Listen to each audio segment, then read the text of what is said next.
The rain hammered against the windows of the penthouse suite like tiny, angry fists demanding entry.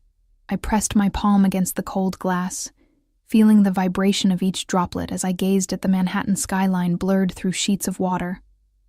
The thunderstorm matched my mood. Turbulent, dark, exhausted. "Maya, the East Wing still needs attention." Mrs. Peterson's voice cut through my moment of respite, sharp as the lightning outside. "Mr. Salvatore may return any minute." I nodded, swallowing the sigh that threatened to escape. "Yes, ma'am." My reflection stared back at me from the window. Dark circles under eyes that had once been bright, hair pulled back in a severe bun that gave me headaches by day's end. The beige uniform that made me as invisible as the furniture I polished. 24 years old, and I felt twice that age most days. I grabbed my cart of cleaning supplies and wheeled it toward the East Wing, the most intimidating part of the already imposing penthouse. This section belonged exclusively to the owner, the mysterious Mr. Salvatore whom I had never seen, though I'd been cleaning his residence for months. The other maids whispered about him, their voices dropping to reverent hushes. A businessman, they said. Dangerous, they implied. The rules were simple. Clean the East Wing only when he was gone. Touch nothing personal. Leave no trace of yourself behind. I'd adhered to these rules religiously. My mother's medical bills didn't allow for employment risks. The master bedroom was cavernous, decorated in shades of charcoal and midnight blue. The space breathed luxury, hand-knotted rugs from Persia, art pieces worth more than 5 years of my salary, furnishings that whispered old money and quiet power. I moved methodically through my routine, dusting surfaces that never seemed to gather dust, straightening items that were already perfectly aligned. That's when I noticed it, a glint of light on the nightstand, something that hadn't been there during yesterday's cleaning. A watch. But calling it merely a watch would be like calling the ocean water. It was an obscene display of wealth. Diamonds encircled its face, catching light from angles I didn't even know existed. The band appeared to be platinum, the face itself a deep obsidian that seemed to absorb rather than reflect light. Small, intricate mechanisms were visible beneath the surface, like stars swimming in a midnight sky. I shouldn't have touched it. That was rule number 2, touch nothing personal. But something compelled me, perhaps the same reckless curiosity that had led me to steal books from the library as a child. Hungry for worlds beyond my reach, I extended my hand, fingers trembling slightly, and lifted the watch. It was heavier than I expected, substantial with the weight of luxury and privilege that I would never know. I turned it over in my palm, marveling at the craftsmanship, at the tiny engraving on the back. Time reveals all truths. The sudden blaring of my phone shattered the moment. I jumped, the watch slipping from my fingers. Horror flooded through me as it tumbled toward the hardwood floor. A disaster in slow motion.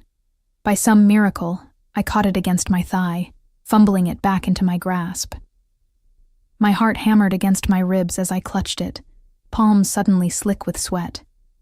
I silenced my phone, my sister calling, probably about Mom's newest prescription, and carefully returned the watch to its position, or what I thought was its position. I continued my cleaning, but the watch seemed to follow me with invisible eyes. By the time I finished the room, doubt had crept in. Had it been lying flat, or tilted slightly on its side? Had the face been turned toward the bed or the door? The more I tried to remember, the more uncertain I became. Mrs. Peterson's voice crackled over the intercom. All staff to the service elevator immediately. Mr. Salvatore is arriving. Panic surged through me. I gathered my supplies with shaking hands, casting one last glance at the watch. It winked at me, smug in its perfection, in its belonging. I didn't belong. That fact had never been clearer. The service hallways were a flurry of activity as staff rushed to disappear before the owner's arrival. I kept my head down, pushing my cart toward the service elevator, where other maids already waited, their expressions a mixture of relief and anxiety. "Did you finish the East Wing?" Mrs. Peterson appeared at my elbow, her clipboard clutched to her chest like a shield. "Yes, ma'am. Everything's in order." She nodded curtly. "Good. We won't be returning to that section until tomorrow." The elevator doors slid open, and we filed in like silent shadows. As they began to close, the unmistakable sound of the main elevator arriving echoed through the service corridor. My stomach twisted. Mr. Salvatore, just before the doors sealed us away, I caught a glimpse. Just fragments, really. Polished Italian leather shoes. The edge of what must have been a bespoke suit, a hand adorned with a single platinum ring. And the faintest trace of a scent. Cedarwood and something darker, something that made me think of forbidden things. The image burned into my mind, haunting me long after I'd returned to my tiny apartment in Queens. That night, sleep evaded me. I tossed and turned on my lumpy mattress, the memory of the watch heavy in my thoughts. Something felt wrong, out of place, a persistent itch I couldn't scratch. At 3:17 a.m., I bolted upright, cold sweat beading on my forehead. The watch had been moved, not by me, but before I entered the room. It hadn't been on the nightstand yesterday. It had been on the dresser, placed precisely next to a small crystal dish that held cufflinks. I dusted around it, careful not to disturb anything. Someone had moved it. Or worse, it wasn't the same watch. Impossible thoughts swirled through my mind. Had I cleaned the wrong room? No. Impossible. Had someone been watching me? Testing me? The rules echoed in my head, touch nothing personal. I'd broken the cardinal rule. By morning, exhaustion had turned my fear to resignation. If I was fired, I'd find another job. Perhaps not one that paid as well, but I would manage. I always did. I arrived early, anxiety propelling me through the employee entrance and up the service elevator. Mrs. Peterson intercepted me immediately, her face grim. "Maya, Mr. Salvatore's office, now." The floor seemed to tilt beneath my feet. "Mr. Salvatore wants to see me?" That's what I said, isn't it? Her eyes softened fractionally. He's never requested to speak to staff before. The walk to his office felt like a march to execution. Each step brought me closer to unemployment, to telling my mother we couldn't afford her medication this month. The hallway stretched endlessly, the plush carpet swallowing the sound of my practical shoes. The door to his office was imposing. Dark wood with subtle grain patterns that seemed to form faces if you looked too long. I raised my hand to knock, but a voice from within stopped me. "Enter." The single word carried such authority that my body obeyed before my mind could process it. I stepped inside, keeping my eyes fixed on the carpet. "Look at me." I raised my gaze slowly, prepared for anger, for accusation. Nothing could have prepared me for him. Alexander Salvatore didn't look like a businessman. He looked like a predator dressed in human clothing. Tall and broad-shouldered, he dominated the space not just with his physical presence but with something more intangible, an aura of absolute control. Dark hair swept back from a face that belonged on ancient Roman currency, all sharp angles and classical proportions. But it was his eyes that captured me. Pale blue, almost silver, regarding me with the detached interest of someone studying an unusual specimen. "Maya Reyes," he said, my name sounding different in his mouth, almost musical. 24 years old, 2 years at Prestige Staffing Services, impeccable record, supporting a sick mother and younger sister. Each fact landed like a stone in still water. He knew everything about me. "Sir," I managed, my voice embarrassingly small. "About yesterday. You touched my watch. Not a question." Yes. I'm sorry. It was wrong of me. It won't happen again." A smile curved his lips, not reaching those cold eyes. "No, it won't." He moved around his desk with a predator's grace, and I fought the urge to step back. In his hand, he held the watch. Diamonds catching the morning light streaming through floor-to-ceiling windows. "Do you know what this is worth?" he asked, his voice deceptively conversational. I swallowed. "No, sir." $350,000. More than you'll earn in a decade. The number made me dizzy. My mother's entire treatment could be paid for with that sum, and we'd still have enough left to live comfortably for years. Yet, he continued, stopping barely a foot away from me, "when you dropped it, yes, I know about that too. Your concern wasn't for its value. You were worried about having moved it from its proper place." I couldn't read his expression. Was this a test? It wasn't mine to touch. Something flickered in those pale eyes. "Integrity," he murmured, almost to himself. How novel. He extended his hand, the watch resting on his palm. "Hold it." "Sir?" Hold it, he repeated, an edge creeping into his tone that made it clear this wasn't a request. With trembling fingers, I took the watch, careful to touch only the edges. Up close, it was even more extraordinary, the craftsmanship evident in every tiny detail. It was my father's, Salvatore said, watching me intently. The only thing of his I kept. I didn't know how to respond to this unexpected confidence. It's beautiful. It's also missing. My head snapped up. Missing? His smile was razor-sharp now. As of this morning, when I reported it stolen. The police have been most sympathetic. A theft of this magnitude, well, it carries serious charges. The watch suddenly felt like it was burning my skin. But I didn't. Of course you didn't. He plucked it from my hand, his fingers brushing against mine. A jolt of electricity shot up my arm at the contact. But who would believe you over me? The room seemed to shrink, the air thinning. I struggled to breathe as the implication became clear. What do you want? I whispered. Alexander Salvatore studied me with those unnerving eyes, and I had the distinct feeling he was seeing past my uniform, past my skin, directly into the core of me. I want you to marry me. The words hung in the air between us. Absurd, impossible. I waited for the punchline, for some explanation that would make sense of this madness. None came. You can't be serious. I'm always serious, Ms. Reyes. Particularly about matters of business. Marriage isn't business, I protested, finding my voice at last.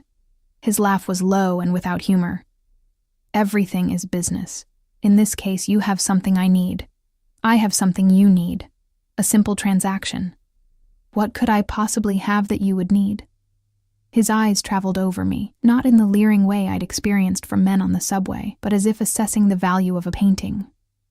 Legitimacy, respectability, a certain image that my business partners expect. And what do I need? Freedom from prison, financial security for your family, your mother's medical bills paid in full. He tilted his head. Shall I continue? My mind raced, searching for the trap, for the cruel joke. Why me? You could have anyone. Anyone would want my money, he said dismissively. You've proven you don't care about that. You care about doing what's right. That's useful to me. This is insane, I whispered. Perhaps. You have until tomorrow morning to decide. If you accept, the watch was never stolen. You become my fiancé, then my wife. Your family wants for nothing. If you refuse, he shrugged eloquently. The police are quite determined to find the thief of such a valuable item. He turned away, a clear dismissal. Either way, you no longer work here as of today. Mrs. Peterson will see you out. I stood frozen, unable to process what had just happened. Oh, and Maya. He glanced over his shoulder, those pale eyes piercing through me. Don't make the mistake of running. I would find you. I had no doubt that he would. As I gathered my few belongings under Mrs. Peterson's confused supervision, a terrible understanding settled over me. In trying to do the right thing, in being honest, I had somehow triggered this nightmare. And now I faced an impossible choice: marriage to a dangerous stranger or destruction of everything I loved. The watch had been right after all. Time reveals all truths. And the truth was, my life as I knew it was over. The subway ride home was a blur. Faces passed like ghosts, the rattling of the train merely background noise to the storm in my mind. Marriage. The word itself felt foreign, disconnected from my reality, and marriage to him, to Alexander Salvatore, was beyond comprehension. My tiny apartment greeted me with its familiar shabbiness, the leaky faucet in the kitchenette, the second-hand furniture arranged to hide water stains on the walls, the stack of medical bills on the coffee table, each one stamped with increasingly urgent red lettering. I collapsed onto the sofa, my uniform still on, and pressed my hands against my eyes until colorful patterns swirled in the darkness. What did I really know about Salvatore? The staff whispers painted him as ruthless in business, possessing connections that stretched from Wall Street to places better left unmentioned.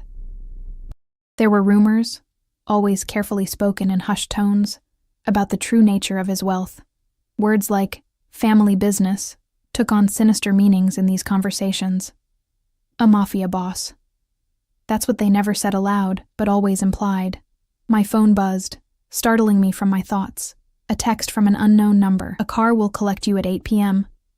Dinner, dress appropriately, as my first instinct was to refuse, to barricade myself in this apartment, and pretend none of this was happening. But the reality of my situation pressed down like a physical weight. I had no job. My mother's treatment required money I no longer had access to, and somewhere in the city, paperwork for a theft I didn't commit might already be making its way through the system. I had no real choice. At 7:58 p.m., I stood on the curb outside my building, wearing the only dress I owned that could possibly qualify as appropriate. A navy blue sheath dress I'd bought secondhand for job interviews. My hair fell in loose waves down my back, free from its usual severe bun. The makeup I rarely wore felt like a mask on my face. A sleek black Bentley slid to the curb precisely at 8 p.m. A mountain of a man emerged from the driver's seat, shaved head, neck as thick as my waist, wearing a suit that barely contained his muscular frame. He opened the rear door without a word. Alexander Salvatore sat inside, darkness and luxury surrounding him like a second skin.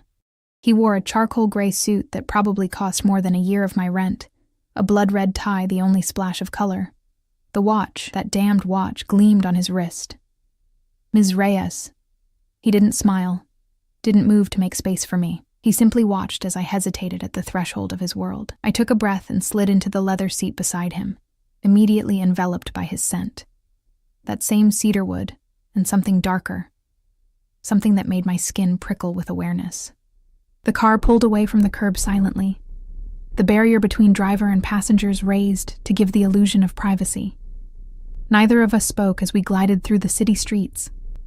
I stared out the window, watching my familiar world pass by, feeling as though I was being carried away from everything I knew. You have questions. His voice broke the silence, deep and smooth like aged whiskey. Hundreds, I admitted, still watching the city rather than facing him. Ask them.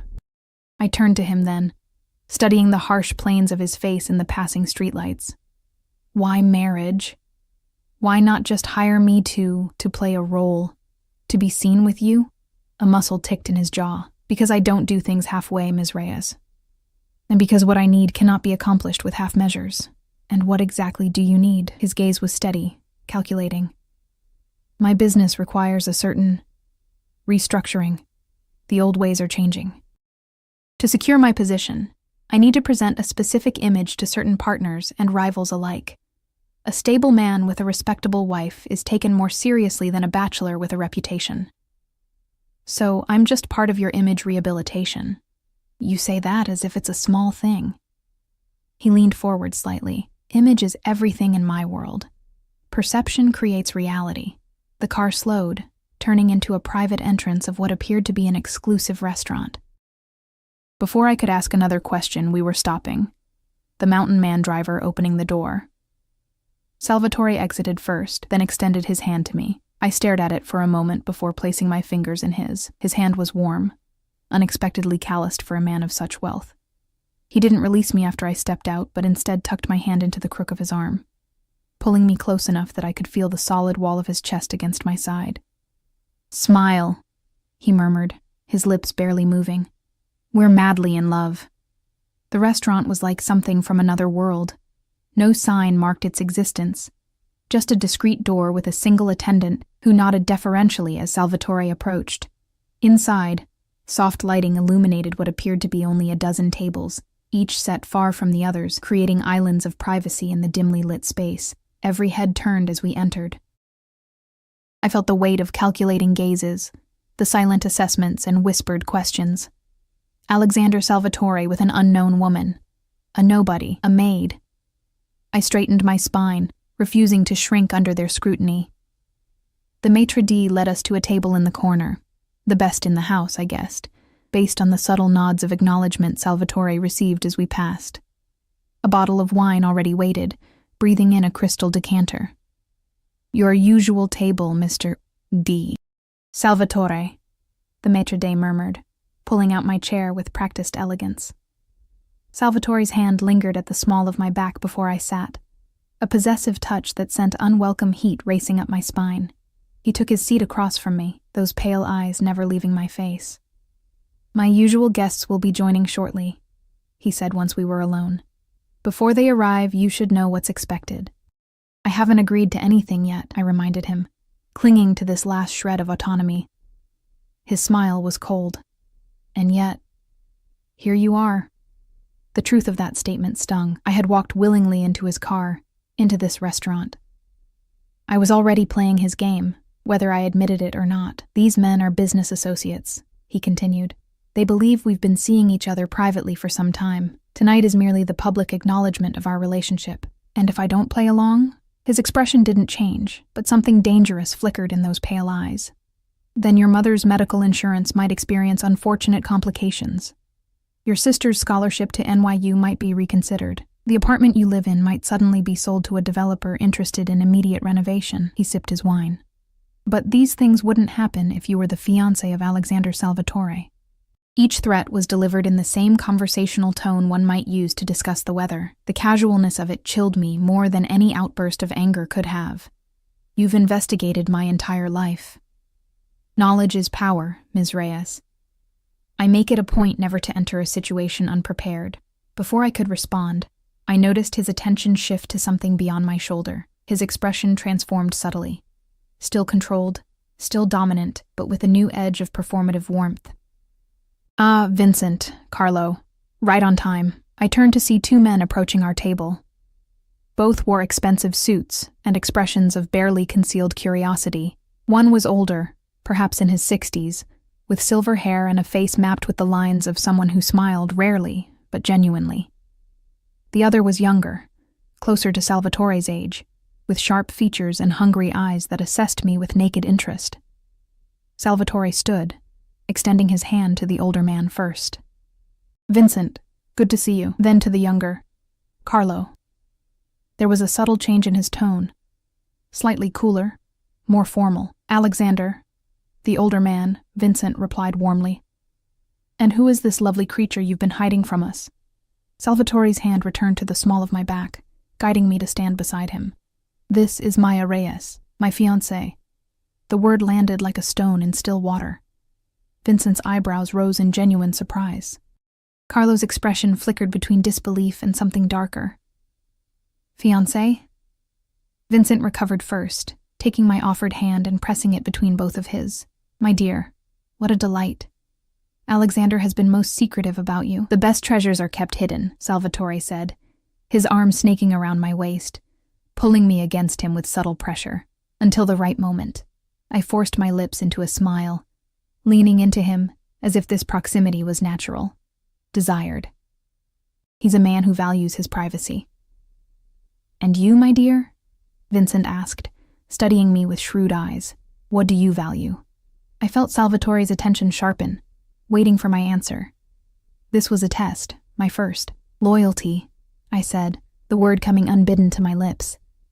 "And truth, even when it's difficult to hear." Vincent's smile deepened, genuine approval warming his eyes. "She'll be good for you, Alexander. God knows you need someone who'll stand her ground." Carlo finally spoke, his voice smooth as oil on water. "How did you two meet?" Alexander doesn't typically move in diverse social circles. The subtle barb wasn't lost on me. I was being reminded of my place, or rather, my lack of one in their world. Salvatore's grip tightened fractionally on my waist. Maya was working at the Vanguard Gallery opening, the one showcasing the Caravaggio acquisition. I kept my expression neutral, following his lead. I'd never set foot in an art gallery that wasn't free to the public. She was the only person there who recognized the forgery they were trying to pass off as authentic. His thumb traced small circles against my hip, a disturbingly intimate gesture.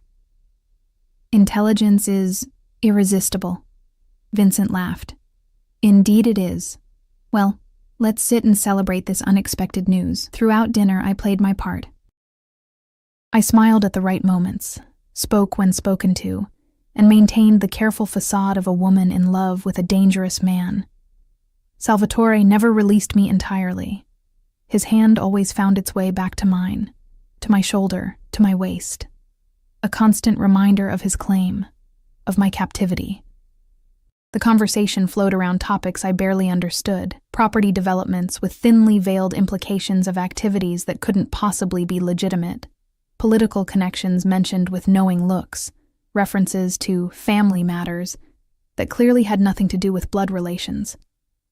I was in the presence of monsters who wore bespoke suits and drank 100-year-old whiskey, and I was being claimed by the most dangerous one of all. As the evening wore on, I excused myself to the restroom, desperate for a moment alone to collect myself. In the elegant privacy of the marble-lined space, I gripped the edge of the sink, staring at my reflection. I barely recognized myself. The careful makeup, the styled hair, the look in my eyes like a trapped animal assessing escape routes. The door opened behind me. I expected another patron, but instead, Carlo slipped inside, locking the door behind him. Alarm surged through me. "What are you—" "Shh." He moved closer, his cologne too strong, too sweet. "I just wanted a moment to talk privately, to understand." I straightened, keeping the sink between us. "Understand what? What you're really after?" His smile didn't reach his eyes. "Alexander doesn't fall in love, certainly not with, well..." His gaze traveled over me dismissively. "So I have to wonder what's really happening here." "That's between Alexander and me." I was surprised by the steadiness of my voice. He laughed, a sound entirely without humor. "You're good, very convincing, but let me give you some friendly advice." He leaned forward, invading my space. "Whatever he's paying you, whatever game you're playing, get out now. Alexander doesn't share his toys. Once you're his, you'll never be free again." "I should get back to the table," I said, sidestepping toward the door. He moved faster than I expected, his hand gripping my upper arm. "He'll destroy you, you know. It's what he does. Collects perfect things and breaks them just to prove he can." Before I could respond, the door crashed open, the lock splintering as if it were made of matchsticks. Salvatore filled the doorway, his face a mask of cold fury. Carlo released me immediately, stepping back. "Alexander, I was just getting out." Salvatore's voice was soft, terrifyingly so. "Now." Carlo slipped past him, careful not to make contact. Salvatore's eyes never left me, assessing, calculating. "Did he touch you?" The question surprised me. Just my arm. Something flashed in those pale eyes. Something primitive and violent. He stepped forward, hands rising to frame my face. His touch was gentler than I expected, thumbs brushing my cheekbones as he studied me. "No one touches what's mine," he said softly, the words falling between us like a promise. Or a threat. I should have been repulsed by his possessiveness. Instead, I felt something darker, more primal respond within me, a shameful heat that curled low in my belly. "I'm not yours," I whispered, the words lacking conviction even to my own ears. His smile was knowing, predatory. "Not yet. But you will be." He leaned forward, his breath warm against my ear. "You already know you're going to say yes to my proposal, Maya. I can see it in your eyes, the resignation, the surrender. But I don't just want your surrender." His lips brushed the shell of my ear, sending shivers down my spine. "I want your submission, your loyalty, your fire." He pulled back, those pale eyes burning into mine. "And I'll have it, one way or another." My heart hammered against my ribs, a trapped bird desperate for escape. Because the most terrifying thing wasn't his threat. It was that some dark, hidden part of me wanted to give him exactly what he demanded. As he led me back to the table, his hand possessive at the small of my back, I realized I was walking willingly into a gilded cage, and I wasn't entirely sure I wanted to find the key. Block 3. Morning light filtered through my thin curtains, painting stripes across my bed. I hadn't slept. How could I, when my mind replayed the events of the previous night on an endless loop, the restaurant, the business associates, Carlo's warning, and most of all, Salvatore's words in the bathroom, his breath hot against my skin. "I don't just want your surrender, I want your submission, your loyalty." Your fire. I pushed myself up, wincing at the stiffness in my neck from tossing and turning all night. My phone screen showed 7:02 a.m. and 3 missed calls from my sister, Elena. I should call her back, but what would I say? Sorry I missed your calls. I was busy being blackmailed into marriage by a man who's probably a Mafia boss. The absurdity of my situation hit me anew, a wave of hysterical laughter bubbling up and dying in my throat. A sharp knock at my door cut through the morning quiet. I froze. No one visited this early. The knock came again, more insistent. I crept to the door, peering through the peephole. A woman stood there, tall, impeccably dressed in a tailored pantsuit, her dark hair pulled back in a severe bun. She looked like a corporate lawyer or perhaps a high-end real estate agent. Definitely not someone who belonged in my rundown building. "Ms. Reyes?" she called through the door. "My name is Vanessa Chen. Mr. Salvatore sent me." Of course he did. I opened the door, suddenly aware of my threadbare pajamas and tangled hair. "What does he want?" Vanessa's expression remained perfectly neutral. "May I come in?" I stepped aside, watching as she entered my tiny apartment, her assessing gaze taking in the water stains on the ceiling, the mismatched furniture, the general shabbiness I'd become blind to. "Mr. Salvatore has instructed me to assist you with the transition," she said, placing a sleek leather portfolio on my coffee table. "Transition?" "To your new living arrangements." She spoke as if this were the most reasonable thing in the world. "You'll be moving into Mr. Salvatore's residence today." The floor seemed to tilt beneath my feet.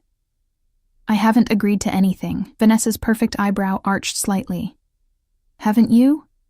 You attended dinner last night. You were introduced as his fiancée." "That was..." I struggled to find the right word. "Coerced." "Be that as it may," she continued smoothly, "the wheels are in motion.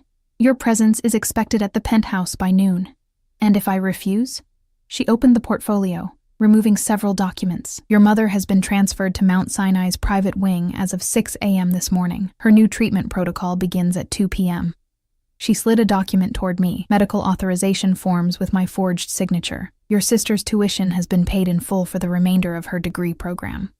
Another document, financial receipts from NYU. My hands trembled as I stared at the papers. He's already done all this, without my consent? Mr. Salvatore is a man of action, not patience. She removed one final document. "This is the police report regarding his stolen watch. Currently, it names you as the primary suspect. It can be filed or shredded, depending on your decision." The trap was complete. He had calculated every angle, predicted my every move. Even my refusal had been anticipated and countered. What exactly does he expect from me? My voice sounded hollow, defeated. "To play your part." Vanessa's tone softened fractionally. "Mr. Salvatore is hosting a gathering tonight. Several important business associates and their families will be in attendance. You will be introduced as his fiancée. The story is that you've been dating privately for 6 months. He proposed last week. And after that, how long does this charade continue? Until he decides otherwise." Her bluntness was almost refreshing. "A car will be here at 11 a.m. Pack only what you need immediately. The rest will be handled." She turned to leave, then paused at the door. "Ms. Reyes, a piece of advice? Mr. Salvatore values adaptability. Those who adapt survive in his world. Those who resist..." She let the sentence hang unfinished in the air between us. After she left, I sank onto my sofa, surrounded by the evidence of Salvatore's power. He had already insinuated himself into every aspect of my life, making decisions about my mother's medical care, my sister's education, my living situation. And I had no choice but to accept it. Or did I? I could run, take Elena and Mom and disappear, but how far would we get before he found us? And what would happen then? Don't make the mistake of running. I would find you. I believed him completely. At exactly 11 a.m., a sleek black SUV with tinted windows waited at the curb. The same mountain of a man from last night, Salvatore's driver and apparent bodyguard, stood beside it, scanning the street with watchful eyes. I approached with a single suitcase containing the bare essentials: clothes, toiletries, the few family photos I couldn't bear to leave behind. Everything else I owned could fit in a few boxes, but even that felt like too much to bring into Salvatore's world. The driver, who introduced himself only as Dimitri, took my suitcase and opened the rear door. I expected to find Salvatore inside, but the back seat was empty. Both relieved and strangely disappointed, I slid onto the leather seat. The ride to Manhattan passed in silence. I watched my neighborhood recede, then Queens, then the East River, each familiar landmark falling away like pieces of myself I was leaving behind. Midtown rose before us, a forest of glass and steel. Dimitri navigated through traffic with practiced ease, eventually pulling into a private underground garage beneath one of the most exclusive addresses in the city. The kind of building where apartments started at 8 figures, and the wait list for residency was years long. The elevator required a keycard and fingerprint scan to access the penthouse level. As we ascended, my stomach twisted with anxiety. What was waiting for me up there? What kind of life was I stepping into? The elevator opened directly into a private foyer. Mrs. Peterson stood waiting, her usual clipboard clutched to her chest. Her eyes widened at the sight of me. "Ms. Reyes," she said, her professional mask slipping momentarily. "Mr. Salvatore explained everything this morning. The staff has been briefed." I could only imagine what lies he had told them. "Where is he?" "In meetings until this afternoon. I'm to show you to your rooms and help you prepare for tonight's gathering." She gestured for me to follow. "This way, please." I had cleaned the penthouse for months, but always as an outsider, a shadow moving through rooms where I didn't belong. "Now, Mrs." Peterson led me through the main living areas toward the east wing, Salvatore's private domain. "Your suite connects to Mr. Salvatore's through here," she explained, opening a door I had never noticed before. Concealed within the wood paneling, the suite was larger than my entire apartment, decorated in shades of cream and pale blue. A sitting room with custom bookshelves and a marble fireplace. A bedroom centered around a massive 4-poster bed dressed in linens that probably cost more than my monthly rent. A bathroom with a soaking tub and separate rainfall shower. A walk-in closet that could have housed a small family. "Your things have been arranged here," Mrs. Peterson said, opening the closet door. I stepped inside, expecting to find my pitiful collection of second-hand clothes and bargain store basics. Instead, rows of designer garments hung in perfect order. Dresses, suits, casual wear, all in my size. Shoes lined one wall, handbags another. Drawers revealed lingerie, still with tags from boutiques I'd only read about in magazines. "There must be a mistake," I managed, fingering the silk of a midnight blue gown. "These aren't mine." "Mr. Salvatore had them delivered this morning. For tonight, he suggested this." Mrs. Peterson indicated an evening gown in deep emerald. The price tag was still attached. $5,000. More than 3 months of my salary. My head spun. The speed at which Salvatore moved was disorienting. Less than 48 hours ago, I had been a maid cleaning his home. Now I stood in a closet filled with clothes worth more than everything I'd ever owned, preparing to pretend to be his fiancée. "What does he want from me?" I whispered, more to myself than to Mrs. Peterson. Her expression softened unexpectedly. "Mr. Salvatore is complex.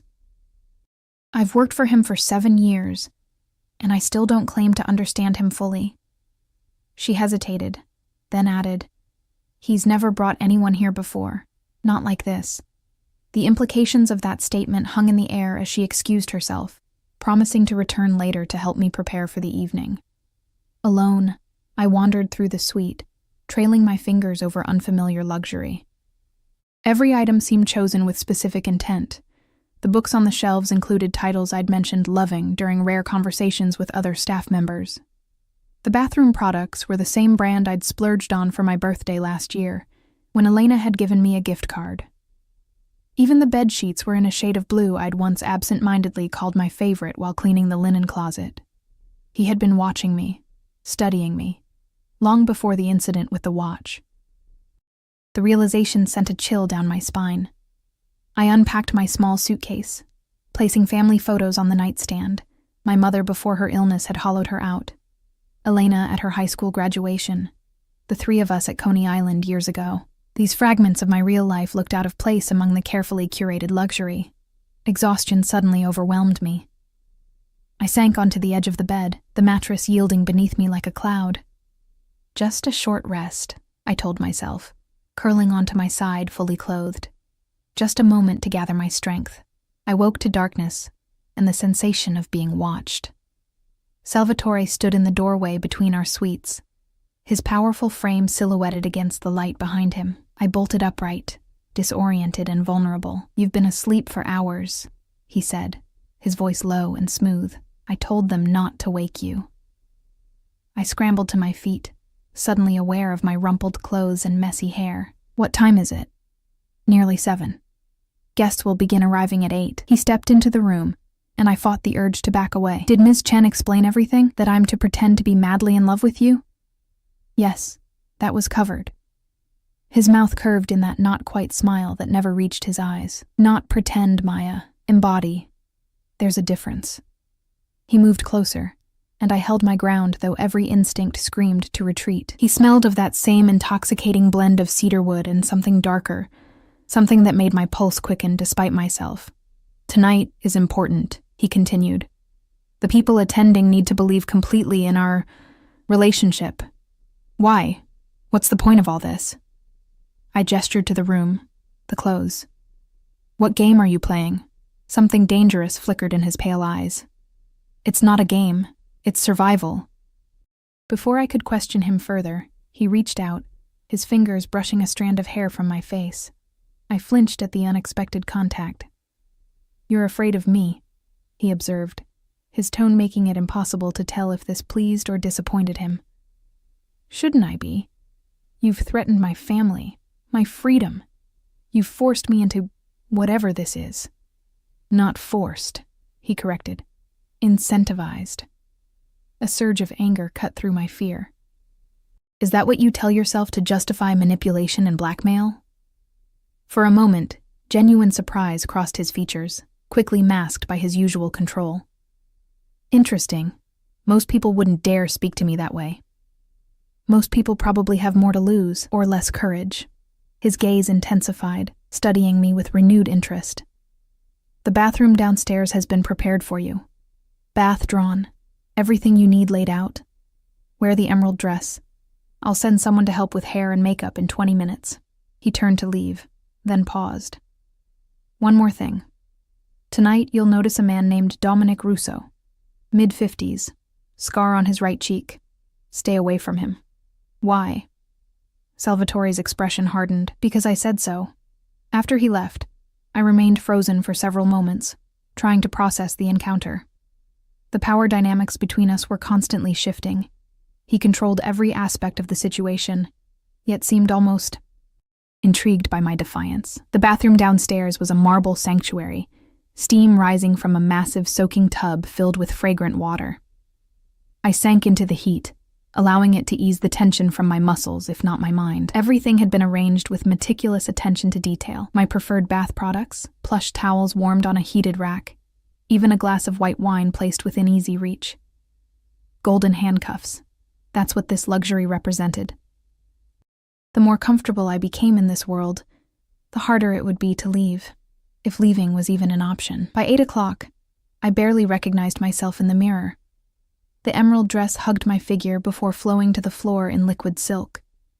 My hair had been arranged in an elegant updo by a stylist who had arrived precisely when Salvatore said she would. My makeup was flawless, enhancing rather than masking my features. Emerald earrings that matched the dress perfectly hung from my ears, another gift from my captor. I looked like I belonged in Salvatore's world. The thought was both thrilling and terrifying. A soft knock at the door announced Mrs. Peterson. "Mr. Salvatore is waiting for you in the main living room.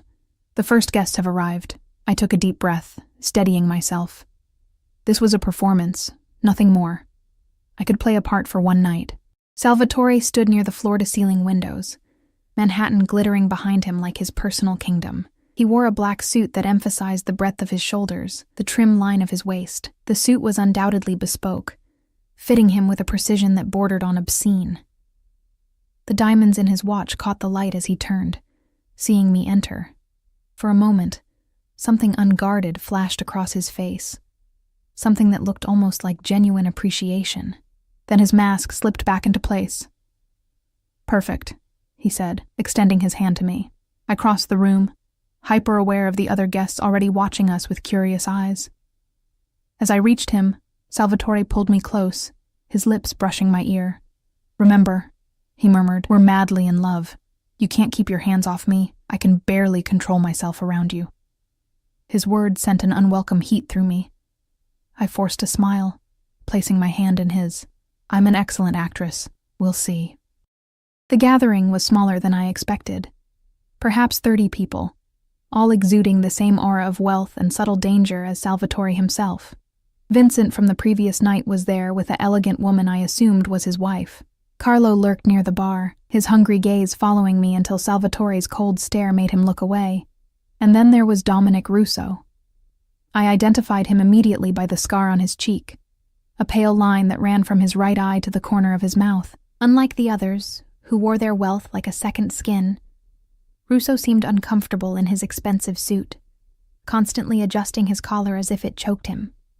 Salvatore kept me at his side as he moved through the room, one hand always touching me, at my waist, the small of my back, fingers entwined with mine. He introduced me as my fiancée, Maya, with a possessive edge that left no room for questions. I smiled and nodded and played my part, all the while feeling Russo's gaze following us, calculating and cold. "Alexander," a woman's voice cut through the general conversation, sharp as a blade. "Aren't you going to introduce me to your fiancé?"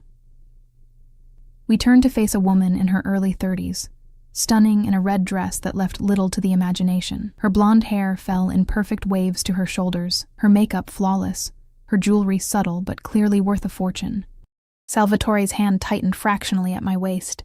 "Sophia, I wasn't sure you'd make it." The woman, Sophia, smiled with all the warmth of an Arctic winter. And miss meeting the woman who finally captured the elusive Alexander Salvatore? Never. Her gaze raked over me, assessing and dismissing in the same moment. "She's younger than I expected. Maya, this is Sophia Valenti," Salvatore said, his tone carefully neutral. "Vincent's niece." Understanding dawned immediately. The hungry looks Carlo had given me, the hostility radiating from Sophia. There was history here. Salvatore and Sophia had been involved, perhaps even expected to marry in some business arrangement between families. And I had unknowingly disrupted those plans. "It's lovely to meet you," I lied, extending my hand. Sophia took it, her grip painfully tight. "Likewise. Alexander never mentioned he was seeing anyone. It's also sudden. When you know," I replied, leaning into Salvatore with practiced ease. "And how exactly did you two meet? Alexander keeps such exclusive company." Before Salvatore could repeat the gallery story from the previous night, I decided to take control of the narrative. I was his maid, actually. A shocked silence fell over those close enough to hear. Salvatore stiffened beside me, his fingers digging into my waist. Sophia's perfect features contorted with disbelief. "His what?" I smiled sweetly. "His maid. I was cleaning his penthouse while working for Prestige Staffing. He asked me out after I returned his watch that had fallen behind the dresser." It was close enough to the truth to be believable, while completely reframing the dynamic of our meeting. In my version, Salvatore was the one pursuing me, not threatening and manipulating me. Sophia looked to Salvatore, clearly expecting him to deny this absurd story. Instead, he smiled, a genuine one that transformed his harsh features, making him almost devastatingly handsome. "She turned me down 3 times, he added, looking at me with what appeared to be genuine affection. "Said she didn't date employers. I had to fire her just to get her to agree to dinner." The perfect blend of truth and fiction.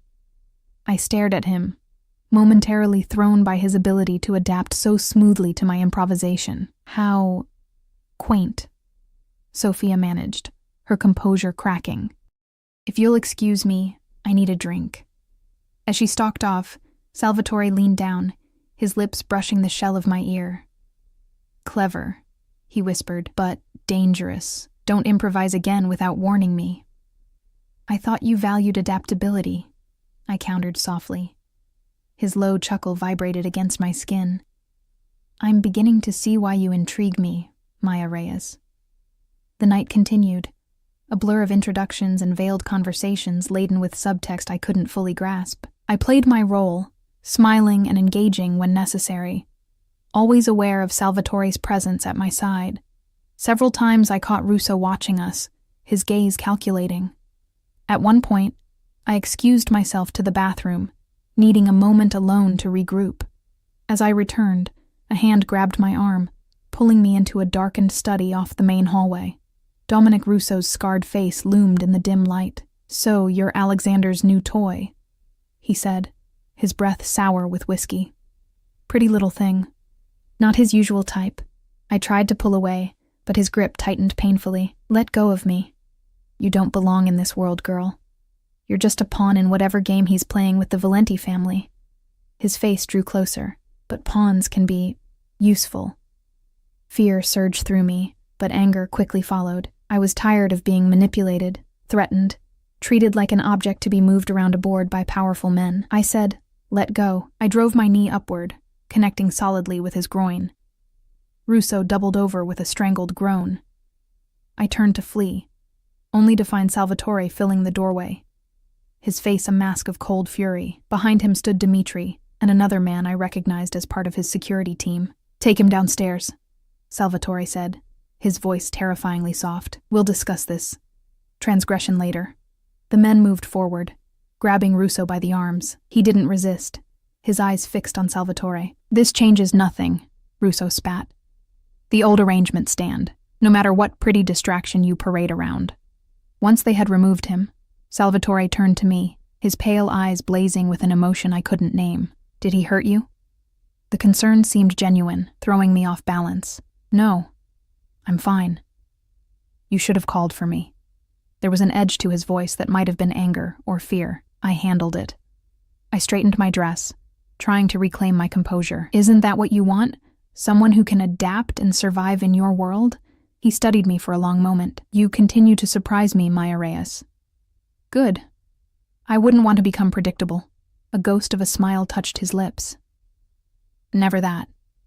He offered his arm. "Shall we return to our guests? The night is almost over." As we rejoined the party, I felt a subtle shift in the dynamic between us. The lines of captor and captive had blurred, complicated by something I wasn't ready to name. Something dangerous and intoxicating that whispered of power and desire and the thin line between fear and fascination. I had entered the lion's den willingly, and some reckless part of me wanted to stay. Days blurred into weeks as I adjusted to my new reality. The gilded cage of Alexander Salvatore's world grew more comfortable and more confining with each passing day. After the night of the gathering, something had changed between us. The overt threats disappeared, replaced by an unspoken understanding. I would play my part, and my family would remain protected. My mother's health improved under the care of Manhattan's finest specialists. Elena called weekly, bubbling with stories of university life. Blissfully unaware of the devil's bargain I'd made for her freedom, Salvatore and I settled into a strange routine. We slept in separate bedrooms, connected by the door he never fully closed. We shared breakfast each morning, he reading financial reports, me scrolling through online courses I'd enrolled in with his enigmatic encouragement.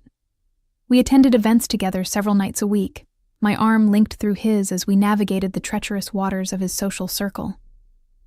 To the outside world, we were madly in love, the powerful businessman and the former maid who had captured his heart. A modern fairy tale that everyone seemed eager to believe, despite its absurdity. In private, we circled each other like wary predators, neither willing to reveal too much. He never touched me beyond what was necessary for our public performances. Yet I felt his gaze following me when he thought I wasn't looking, assessing, calculating, perhaps even admiring. I learned pieces of his business, legitimate investments in real estate and technology, shadowy dealings with powerful people across the city. No one ever spoke directly of illegal activities, but the implications hung in every carefully worded conversation, every sudden silence when I entered a room. I also learned about Sofia Valenti and the marriage that had been all but arranged between Salvatore and Vincent's niece. a union of two powerful families that would have consolidated territories and prevented bloodshed. My presence had disrupted this careful balance, earning me Sophia's undisguised hatred and the curiosity of everyone in their circle. Dominic Rousseau disappeared after the night of the gathering. No one mentioned him, but I noticed increased security around the penthouse, Dimitri's watchful presence whenever I left the building. One morning, exactly 6 weeks after I'd moved in, Salvatore entered the kitchen as I was finishing my coffee. "We're having dinner with your family tonight," he announced without preamble. I nearly dropped my cup. "What?" "Your mother has been asking to meet me. It seems my absence has been noted." Of course it had. In my weekly hospital visits, I'd maintained the fiction that I was dating Alexander Salvatore, that we were taking things slowly, that he was often traveling for business. I hadn't dared mention engagement or marriage, hoping to shield my mother from the complex truth. "That's not necessary," I said carefully. "It is if we're to maintain the narrative." His tone left no room for argument. "I've arranged for a private room at her treatment center. Your sister will join us." Panic clawed at my throat. "Alexander, please, don't drag them into this." His expression softened fractionally. "I'm not the villain you believe me to be, Maya. You blackmailed me into pretending to be your fiancé, and yet here you are, 6 weeks later, still wearing my ring." He nodded toward the enormous diamond that weighed down my left hand, another prop in our elaborate show, still in my home, sharing my life. No chains, no locks. You could leave any time. Could I? The question haunted me as I dressed for dinner that evening. My mother's treatment was paid through a private foundation that could withdraw support at any time. Elena's tuition, her apartment, her future, all rested on Salvatore's goodwill. But it wasn't just fear that kept me here. It was the disturbing realization that some part of me had begun to crave this life. The luxury, yes, but also the sharp-edged dance with Alexander, the verbal sparring, the moments when his mask slipped, revealing glimpses of something almost human beneath the monster. I chose a simple blue dress for dinner, elegant but not ostentatious. When I emerged from my suite, Salvatore waited in the hallway, as impeccably dressed as always in a charcoal suit that emphasized the breadth of his shoulders, the lean strength of his frame. His gaze traveled over me, lingering on the gentle waves of my hair falling loose around my shoulders. "You look beautiful," he said, the compliment offered as a simple statement of fact. The private room at the treatment center had been transformed. Gone were the clinical furnishings, replaced with an elegant dining table, soft lighting, flowers that filled the space with fragrance. My mother sat in a comfortable chair by the window, looking healthier than I'd seen her in years. Elena paced nervously, stopping mid-stride when we entered. "Maya." My mother's face lit up. She struggled to rise, and I rushed to her side. "Don't get up, Mom." I hugged her gently, breathing in the familiar scent of her perfume. "So this is the mysterious Alexander."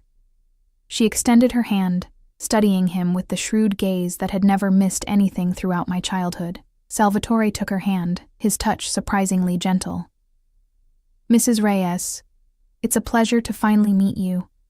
Maya speaks of you constantly. Does she?" My mother's eyes twinkled. "She's been quite mysterious about you." Elena hugged me fiercely, whispering in my ear, "He's gorgeous." "Why didn't you tell me?" I forced a smile, watching as Salvatore greeted my sister with practiced charm. He pulled out chairs for both my mother and Elena, his manners impeccable. Throughout dinner, a meal prepared by a private chef and served by discreet staff, I waited for something to go wrong. For Salvatore to reveal his true nature, to say something threatening, to somehow expose our arrangement for the sham it was. Instead, he was perfect. He answered my mother's gentle probing with carefully constructed half-truths that aligned with the fiction I'd created. He expressed genuine interest in Elena's studies. He charmed them both effortlessly, just as he had charmed his way into my life. "Tell me, Alexander," my mother said as dessert was served. "What are your intentions with my daughter?" "Mom," I protested, mortification heating my cheeks. Salvatore's hand covered mine, warm and steadying. "It's a fair question." He turned to my mother, his expression more open than I'd ever seen it. "I intend to marry her, Mrs. Reyes. with your blessing." The sincerity in his voice was so convincing that for a moment, even I believed him. My mother's eyes filled with tears. "Maya has always been my strong one. She sacrificed so much for our family. She deserves someone who recognizes her worth." "I recognize it," Salvatore said softly, "every day."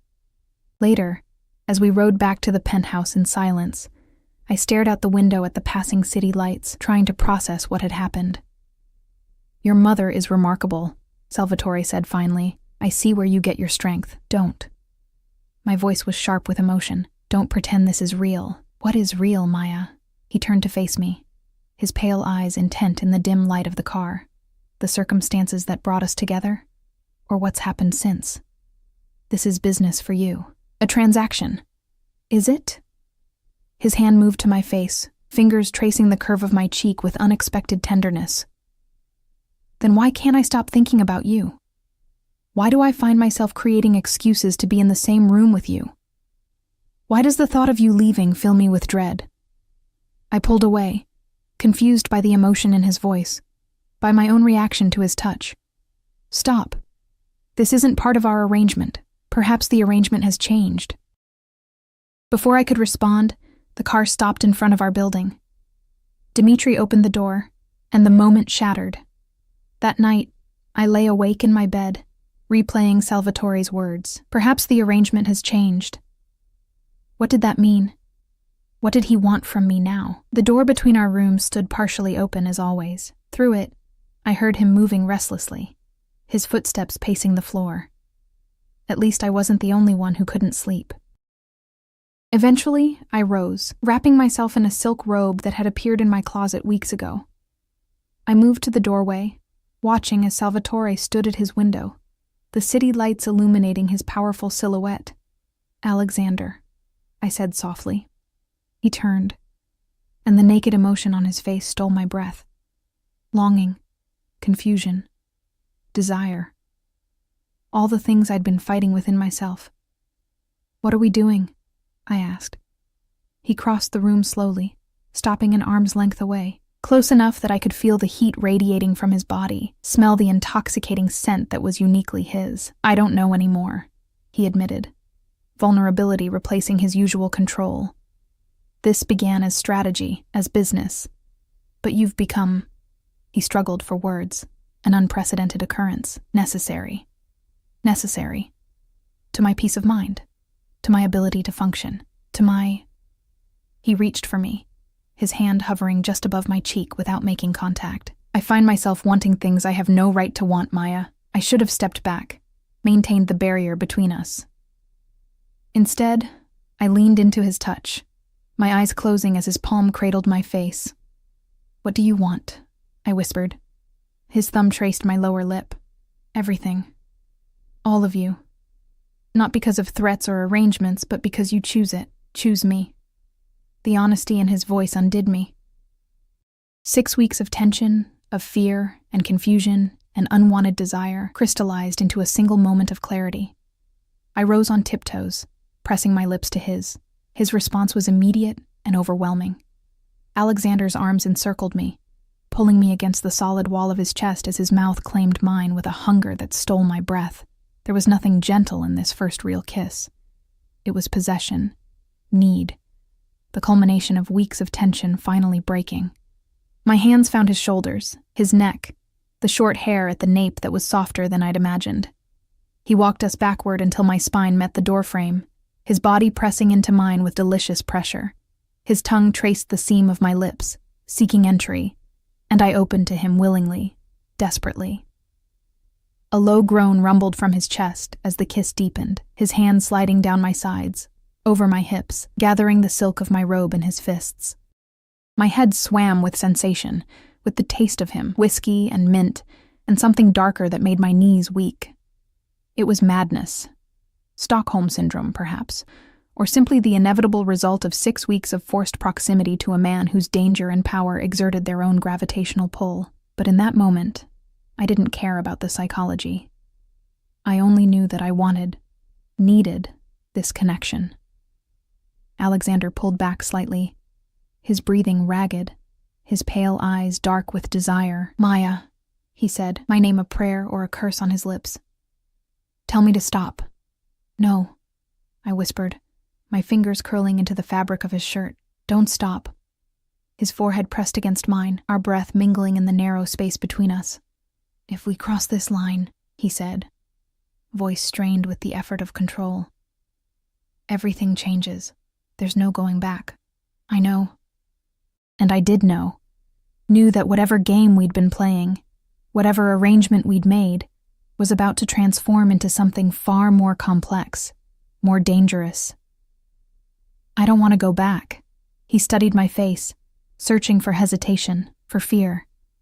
Finding none, he lifted me into his arms with effortless strength, carrying me toward his bed. My heart hammered against my ribs, anticipation and nervousness tangling in my stomach as he laid me gently on sheets that smelled of him. Alexander stood over me for a moment, his gaze traveling the length of my body with such intensity I could almost feel it like a physical touch. Then he was beside me, around me, his weight a welcome anchor as his mouth found mine again. What followed was a revelation, not just of physical pleasure, though there was plenty of that as we explored each other's bodies with increasing urgency. The true revelation was in the vulnerability Alexander showed, the control he surrendered as he whispered my name against my skin, as he shuddered beneath my touch. For those hours, the power imbalance between us dissolved. We were simply a man and a woman discovering each other, learning the geography of pleasure and need that existed between us. Afterward, I lay in the circle of his arms, my head on his chest, listening to the steady beat of his heart. His fingers traced lazy patterns on my bare shoulder, raising goosebumps in their wake. "I never expected you," he murmured, his voice rumbling beneath my ear. I tilted my head to look at him. "What did you expect when you forced me into this arrangement?" His expression turned thoughtful. Compliance. Resentment. Eventually, resignation. His fingers trailed up to tuck a strand of hair behind my ear. "Not this. This? Connection." The word seemed to surprise him as much as me. "I've never allowed myself to connect with anyone. It's too dangerous in my world." The reminder of exactly what his world entailed sobered me. I pushed myself up on one elbow. "Alexander, what exactly do you do? Really?" He was quiet for so long I thought he wouldn't answer. When he finally spoke, his voice was measured, careful. "My family has controlled certain aspects of New York's economy for 3 generations. Import, export, protection, conflict resolution, euphemisms for organized crime." I had known, of course, but hearing him acknowledge it made it real in a way it hadn't been before. "The Valenti family controls other territories," he continued. "For decades, we've maintained an uneasy peace. My marriage to Sophia was meant to cement that peace. So, when you brought me into this," I said slowly, "you were deliberately sabotaging that arrangement." He nodded. "Vincent was making demands I couldn't accept. Using the marriage to leverage control over my operations. I needed a reason to break the agreement without triggering open conflict. I was your excuse." The realization stung, despite everything. A nobody he couldn't object to without losing face. Alexander's hand cupped my cheek, turning my face to his. "At first," he admitted. "But you became much more than that. You became necessary." I finished for him, remembering his word from earlier. "Yes." His thumb traced my lower lip. "Necessary. Essential." I wanted to believe him. Wanted to believe that what had happened between us was genuine, not another calculated move in a game I barely understood. "What happens now?" I asked, voicing the question that hung between us. "Now we adapt." His expression turned serious. Dominic Russo was Vincent's man. He was gathering information, looking for weaknesses. The night of the gathering, when he approached you, he was testing my reaction. A chill ran through me as I remembered Russo's hands on me, his threatening words. "Testing to see if I really mattered to you." "Yes," and I showed my hand. Alexander's jaw tightened. I had him removed, permanently. The casual way he referenced murder should have horrified me. Instead, I felt a disturbing sense of safety, of protection. Stockholm Syndrome, indeed. Vincent knows the marriage arrangement is truly off the table now, Alexander continued. He's been making moves, testing boundaries. The next few weeks will be delicate. Dangerous, I translated. For both of us. His hand slid to the nape of my neck, fingers tangling in my hair. Maya, I need you to understand something. In my world, attachment is vulnerability. Caring for someone gives your enemies a target. Fear curled in my stomach. Are you saying this was a mistake? I'm saying that to protect you, to protect what we have. I need to be more careful than I've ever been. His eyes held mine, intense and serious. It means increased security, restrictions on your movements, protocols you must follow without question. A gilded cage with even thicker bars. And if I can't accept those terms? Pain flashed across his face, quickly masked. Then I'll set you free. Your family will remain protected. You'll want for nothing. But we won't see each other again. The thought was surprisingly painful. 6 weeks ago, I would have leapt at the chance for freedom. Now, the idea of leaving Alexander, of returning to a life without him, left me hollow. When did this happen? I whispered. When did you become someone I don't want to leave? His smile was sad, knowing.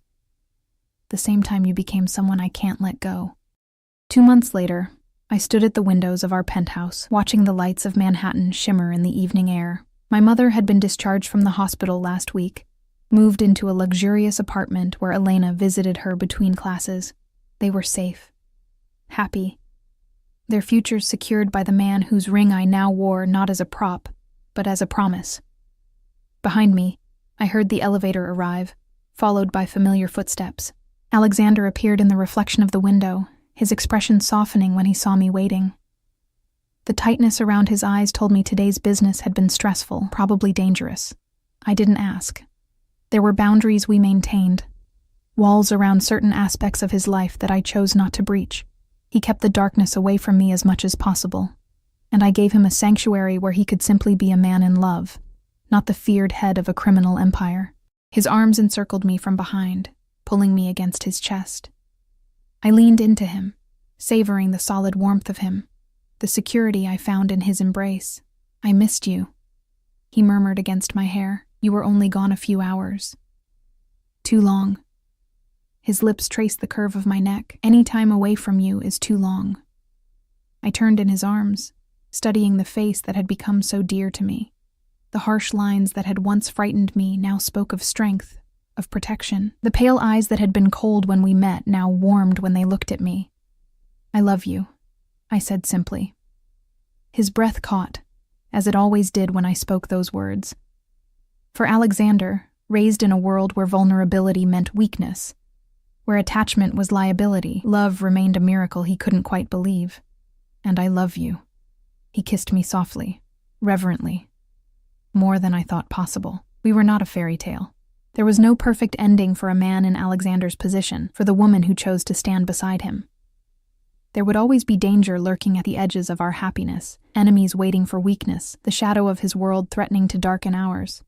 But as his lips found mine with increasing urgency, as his hands traced the curves of my body with familiar hunger, I knew I had made my choice. I had returned a watch worth more than my life, and received in exchange something far more valuable. A love as dangerous and beautiful as the man who offered it, the poor maid and the Mafia boss. An impossible pairing that somehow, against all odds, had become necessary, essential, complete.